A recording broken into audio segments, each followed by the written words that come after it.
Después de que termine, yo espero que continúen las oportunidades de vernos cuando no estamos en el mismo país o en la misma ciudad, que nos podamos seguir conectando y viendo y estudiando juntos por la distancia. Pero hablando de la pandemia y hablando de la razón por la cual no estamos reunidos en persona en un lugar, ah, me gustaría compartir con ustedes una historia del Antiguo Testamento. Ojalá tengan sus Biblias a la mano y las puedan abrir en Primera de Reyes, capítulo 19. Primera de Reyes 19, porque aquí nos encontramos con el profeta Elías en una situación, no voy a decir muy parecida, pero en ciertas formas parecida a la situación nuestra. En el capítulo 18 de Primera Reyes es cuando, es una historia muy conocida, cuando Elías tuvo su encuentro con los profetas de Baal, y era más o menos una competencia, un concurso ahí, a ver el Dios de quién iba a responder, y obviamente es cuando Dios manda el fuego desde el cielo y consume el holocausto que había preparado Elías, mientras los profetas de Baal están gritando y cortándose y haciendo bulla, y el Dios de ellos, que es un pedazo de madera, no hace nada. Entonces, uh, al final del capítulo 18, Elías termina primero avergonzando a los 400 profetas de Baal y después los mata. Pero la reina de ese país, de Israel, era idólatra. Esos eran sus profetas que Elías había matado, y ella está súper molesta con Elías. Entonces, en el capítulo 19, en el versículo 1, vemos que Acab dio a Jezabel la nueva de todo lo que Elías había hecho y de cómo había matado a espada a todos los profetas. Y entonces envió Jezabel a Elías un mensajero diciendo: así me hagan los dioses y aún me añadan, si mañana a estas horas yo no he puesto tu persona como la de uno de ellos. O sea, Elías, para mañana te voy a matar. Entonces, ¿qué pasa cuando uno tiene el miedo? Uno tiene la amenaza de muerte. Y lo que pasa, lo que estamos viendo, por ejemplo, en el caso nuestro, lo que nos amenaza es esta enfermedad, esta pandemia. Lo que hacemos es que nos encerramos en nuestras casas, nos ponemos mascarillas, tomamos precauciones. Pues lo que hizo Elías es, es lo que es parecido, en el sentido de que él huyó, él se escapó, él hizo cuarentena, hizo distanciamiento social, él se fue corriendo y huyó, pero Elías, lo que quiero que veamos hoy es que Elías sí hizo otras cosas que le ayudaron. Y quiero que aprendamos de él, si no lo estamos haciendo ya, que aprendamos a empezar a hacerlo desde ahorita. Vamos a seguir leyendo ahí en el capítulo 19. Dice en el versículo 3 que viendo pues el peligro, se levantó, se fue para salvar su vida, así como nosotros tomamos las precauciones para salvar nuestras vidas. Pero dice que vino a Berseba, que está en Judá, y dejó allí a su criado y se fue por el desierto un día de camino, y vino y se sentó debajo de un hebro, y deseando morir se dijo: basta ya, oh Jehová, quítame la vida, pues no soy mejor yo, porque yo no soy mejor que mis padres. Y quiero pausar aquí un momentito para darnos cuenta y observar el estado mental y el estado emocional de Elías. Y lo digo porque seguramente muchos de nosotros estamos así también.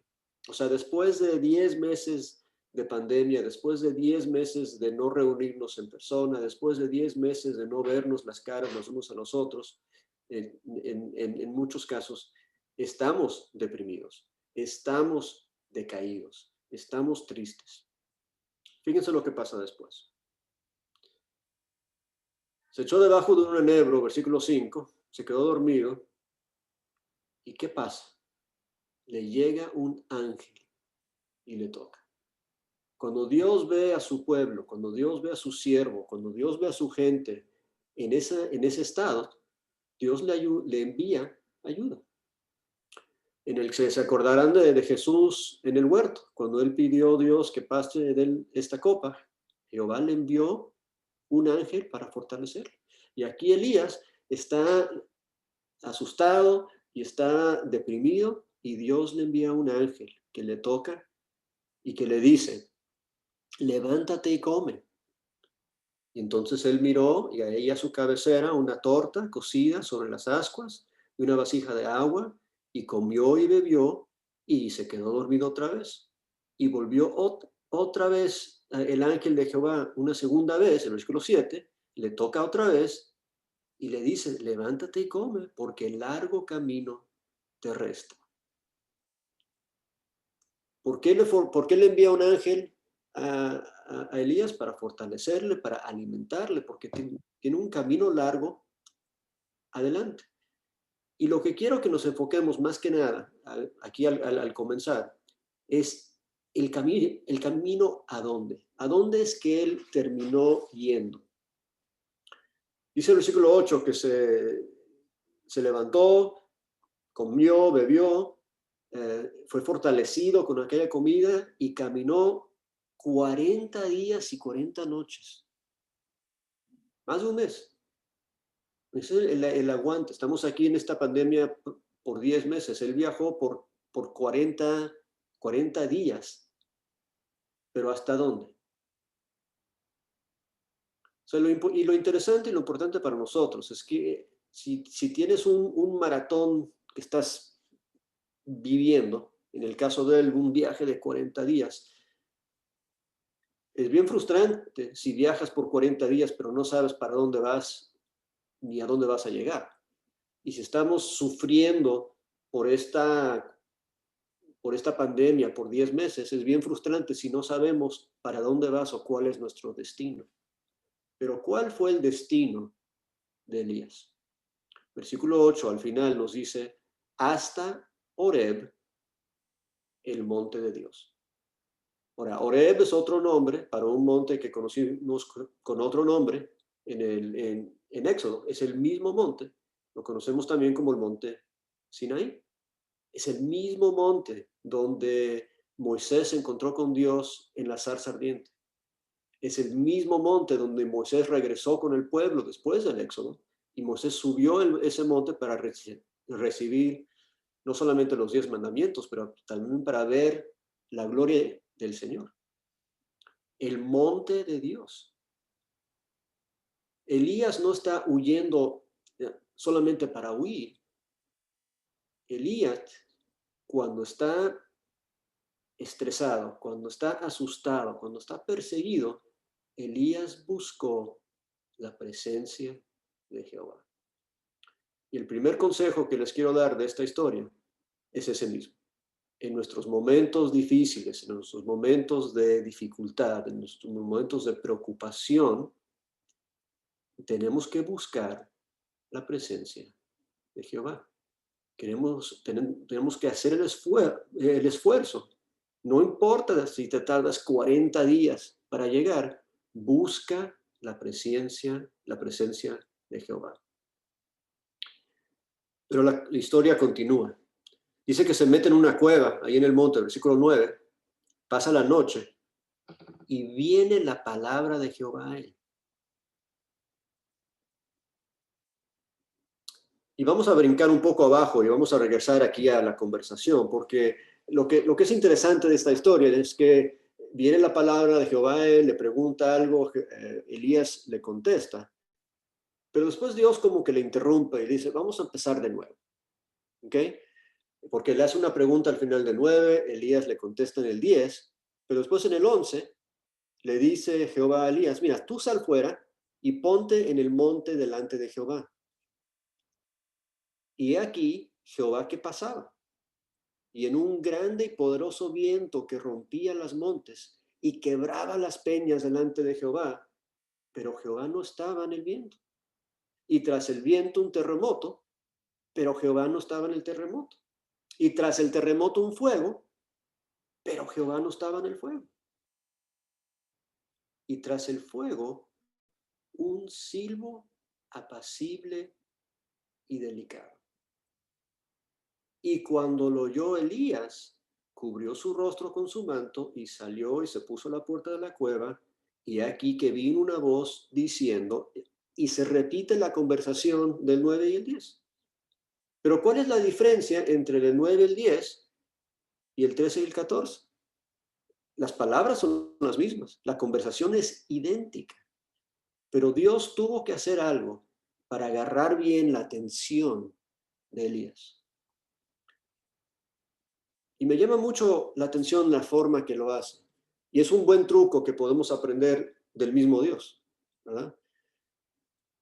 Si yo empiezo a hablar más quedito y bajo el volumen de lo que estoy diciendo, ¿ustedes qué hacen?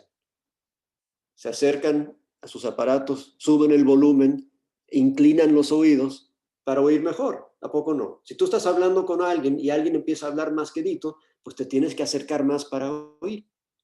¿Qué hace Dios con Elías? Dice, mira, y no es que Dios no está en el viento, y no es que Dios no está en el relámpago y en el terremoto. Dios está en todas esas cosas. Dios dice, Jehová pasó y pasó en todas esas cosas, pero ¿dónde estaba Jehová? Jehová estaba en el silbo apacible y delicado. Jehová quiso que Elías le pusiera mejor atención. Entonces en el 9 y el 10 empieza a hablar con él y dice, ok, tú estás muy distraído, Elías. Tú estás pensando en muchas cosas. Tú estás distraído por la bulla y por el ruido y por todas las cosas. Lo que yo necesito que tú hagas, ya que buscaste mi presencia, afina tu control ahí, afina bien el canal para escucharme bien. Ponme atención. Inclina tu corazón, inclina tu oído hacia mí y escucha. Entonces, el segundo consejo que les quiero dar es no solamente busca la presencia de Dios, pero inclina tu oído, inclina tu corazón para escuchar lo que Él te está diciendo.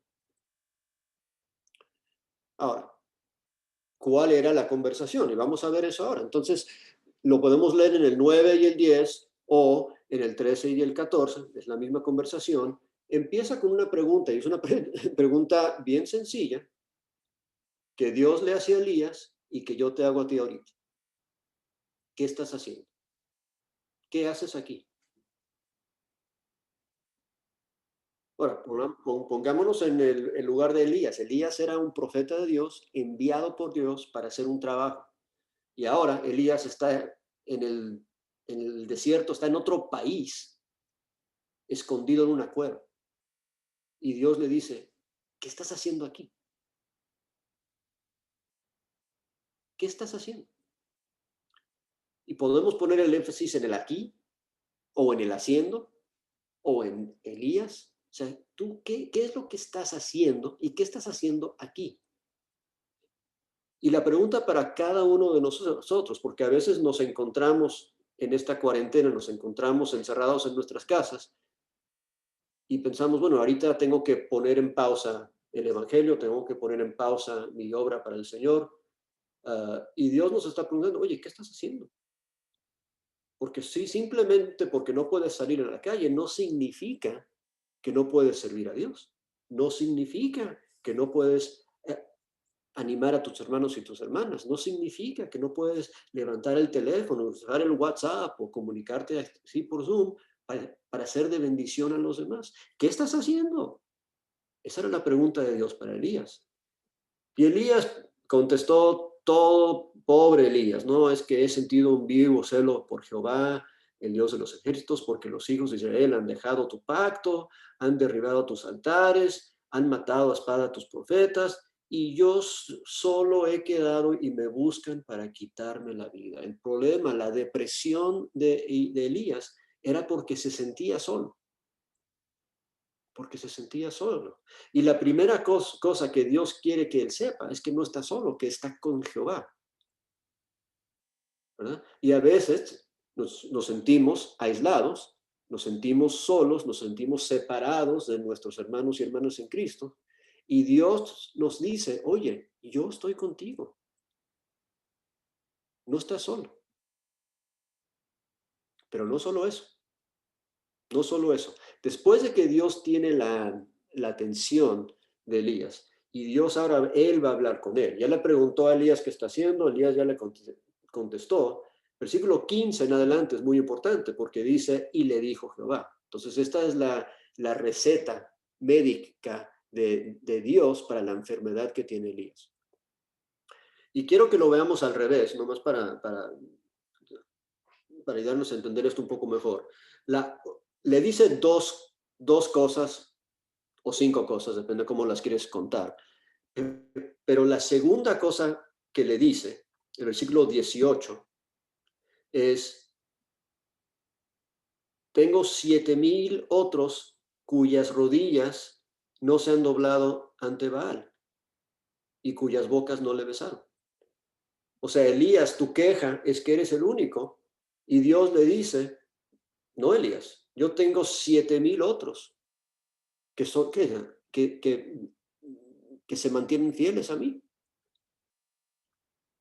Entonces, no solamente no estamos solos porque Dios está con nosotros, tampoco estamos solos porque somos muchos. O sea, yo no estoy solo porque Dios está conmigo y tampoco estoy solo porque tú estás conmigo. Y tú no estás solo porque Dios está contigo y tú no estás solo o sola porque yo estoy contigo. El puro hecho de saber que hay otros que están pasando por lo mismo y manteniéndose fiel, nos anima, nos llena de ánimo. Esa es la segunda cosa que le dice. La primera cosa que le dice es posiblemente la medicina más importante para la depresión y para el miedo y para la preocupación. Y las encontramos en el 15 al 17. Y no es tan importante qué es lo que le dice. Lo importante es que le dice que haga algo. Que el 15 dice, y le dice Jehová, ve, vuélvete por tu camino, por el desierto de Damasco, y llegarás y ungirás a Asael por rey de Siria, y a Jehú, hijo de Nimsi, ungirás por rey sobre Israel, y a Eliseo, hijo de Safat, de Abel Meola, ungirás para que sea profeta en tu lugar. O sea, ¿sabes qué, Elías? Yo tengo tarea para darte. La medicina para tu depresión es ponerla a trabajar. Por eso te pregunté, ¿qué estás haciendo aquí? Yo tengo cosas que necesito que tú hagas y necesito que vayas y las hagas.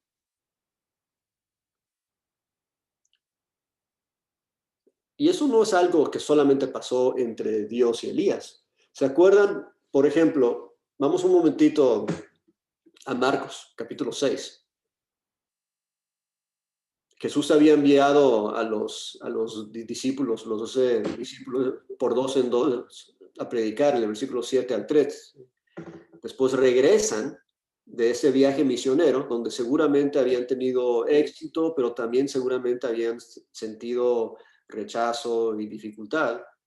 Y fíjense lo que hace Jesús con ellos, versículo 30. Entonces los apóstoles se juntaron con Jesús, esos Marcos 6:30, y le contaron todo lo que habían hecho y lo que habían enseñado. Estaban emocionados de regresar desde su viaje.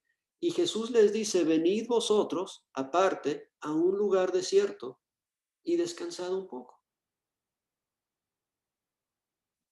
Jesús les invita en un retiro.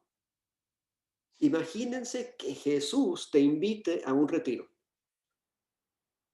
Así como Dios le invita a Elías a venirse al monte de Jehová. Le da la comida, le da el alimento, le da fuerza para ir los 40 días y le dice, vente aquí a estar a solas conmigo. Y es importante estar a solas con Dios. Y Jesús invita a los apóstoles a estar a solas con Él. Vamos a descansar, vamos a escaparnos de la muchedumbre, vamos a escaparnos de la multitud, a estar solos un rato. Dice, porque eran muchos, en el versículo 31, los que iban y venían, de manera que aún ni tenían tiempo para comer, y se fueron solos en una barca a un lugar desierto.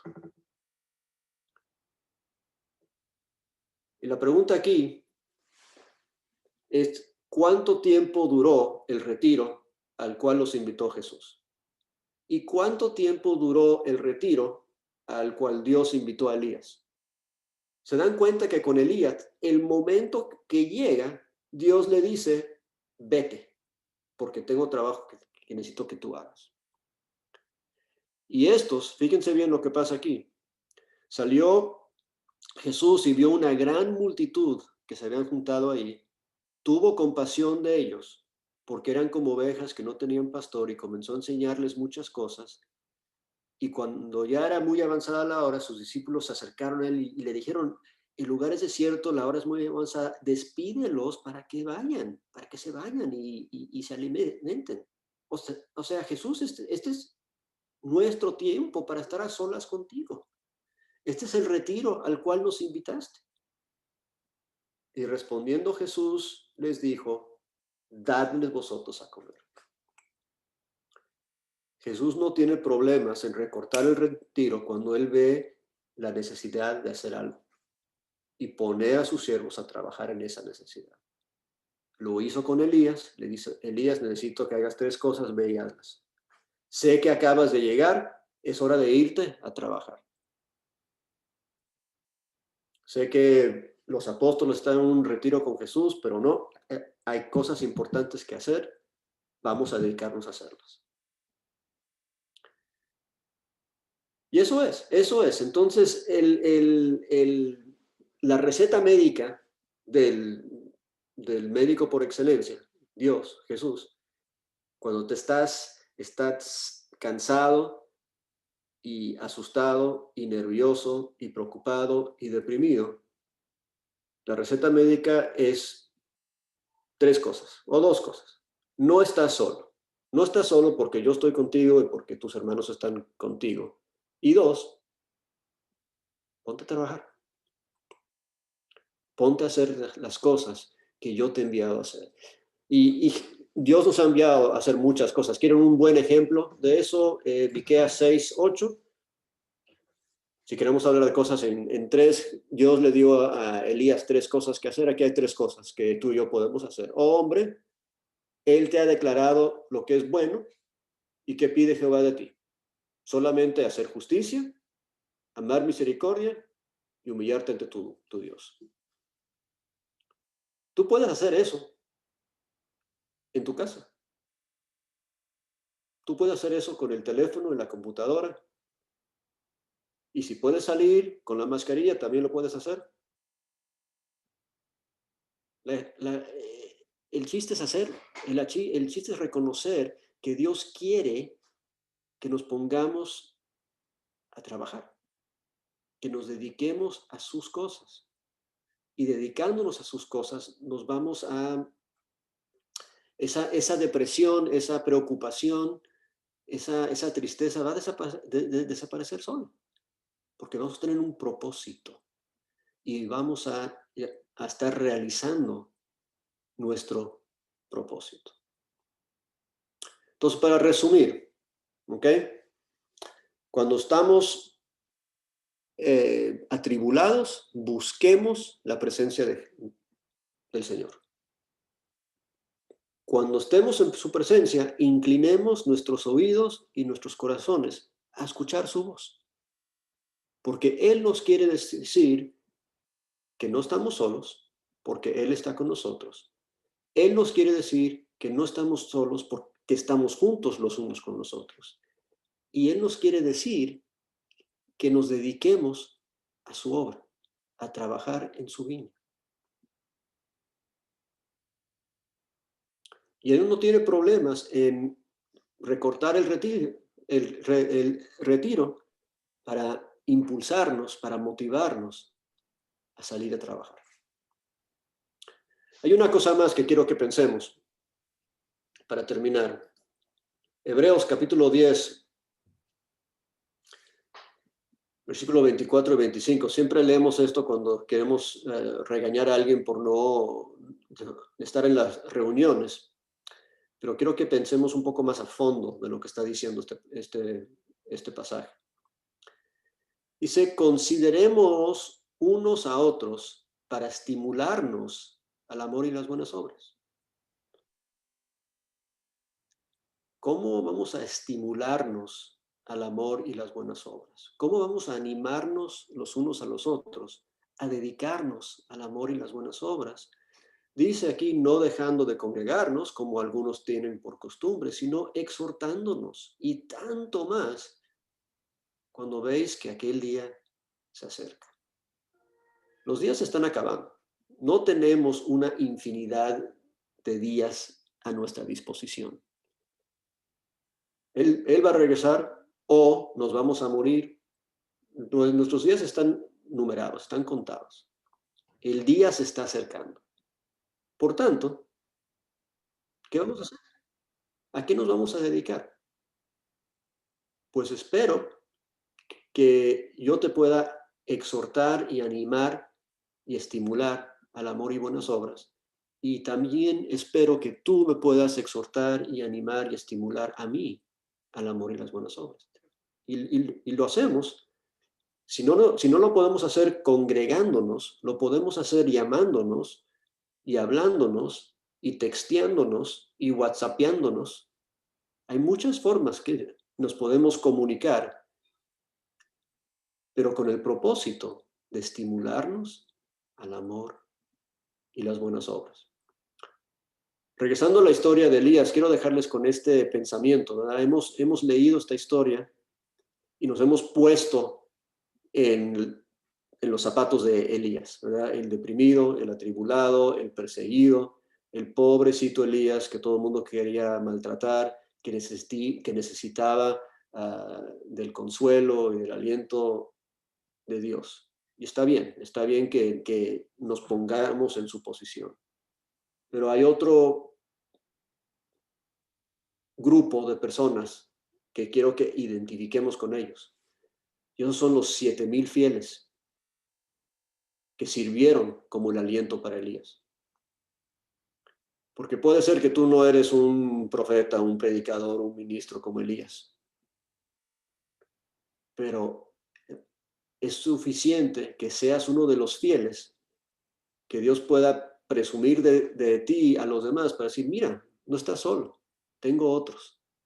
El puro hecho que te mantienes fiel sirve para animar a tus hermanos. Sé uno de los 7,000. Que Dios les bendiga. Amén. Muchísimas gracias, hermano. Qué bendición. Gracias a Dios primeramente y gracias a usted, hermano. No sé si tienen alguna pregunta o comentarios, hermano, sobre el hermano. ¿Quieren abrir sus micrófonos? Hermano, muchas gracias. Nos ayuda mucho para seguir trabajando, más que nada.